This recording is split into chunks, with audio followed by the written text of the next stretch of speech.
So I'm Brian Marciano. I'm in Oakland, California, talking to Matt Steinmetz, who plays basketball, writes about basketball.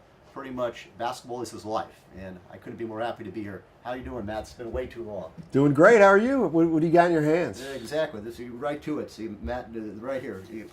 Explain. Just starting to talk about who some of these guys are here. Let's see what you brought over here today. This is going back to the old ABA days. Got a couple guys here I'm familiar with. Dave Twardzik. Yeah. See, Dave Twardzik was a Virginia Squire, but I remember him as the general manager of the Golden State Warriors. But Dave Twardzik was a nice player. Dave Twardzik shot 61.2% from the field one year for the Portland Trail Blazers.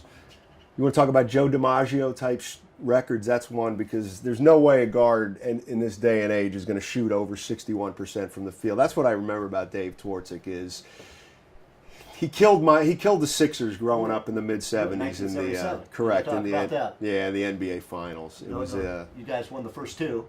Yeah, it was the quintessential matchup between a team against a group of players. Talk about who was on the Sixers. I had McGinnis, Irving. They had Darryl Dawkins.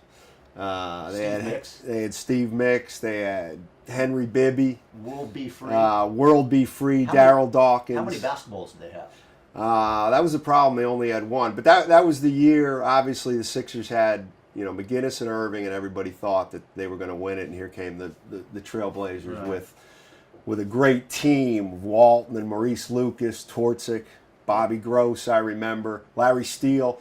Those guys, Lionel Hollins, those guys played as a team and kind of took that series over. You mentioned the ABA. That was the thing. I mean, there were 10 guys on the court. 5 guys came from the ABA. Yeah, that's right. That's right. There was a Doc, a McGinnis with the Sixers, Caldwell Jones.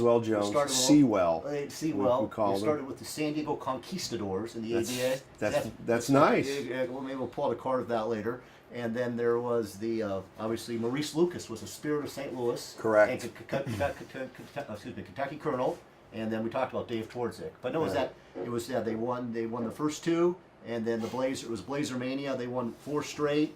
I think it was it Game 6 there in Philadelphia? It was like the final shot, and they called the timeout, and everybody thought it was going to Doc.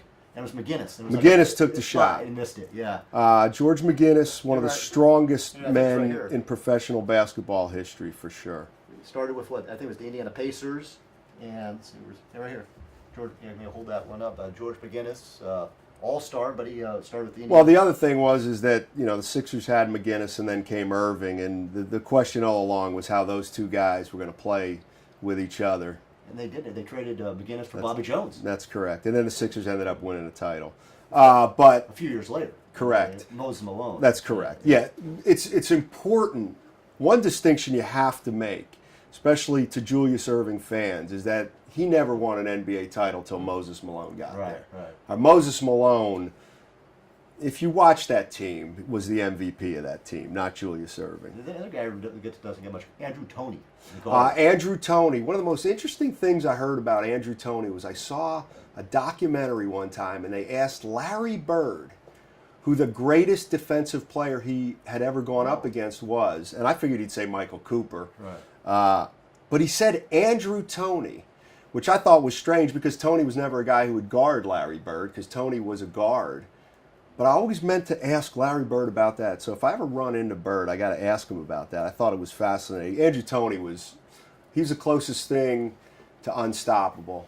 He was, the Boston Strangler, obviously. The Celtics never had anybody who could guard him. Yeah, He 2 moves. He could pull up on a dime and he could get to the hole. That's all he needed. If you played off him too far, he stuck an 18-footer in your face. And if you would guard him close, he would get mad. He would get PO'd and just go right by you. Right. Andrew Toney was an incredible player. I think Southwestern Louisiana or something. That's correct. Wow. That is correct. Yeah. Matt, why do I know that? Because you're a hoop head yourself. Okay, fair enough. Swen Nader. Yeah, you tell the story. The only story is greatest backup center in college basketball history. I got to believe, right? Play because Bill Walton was on the court.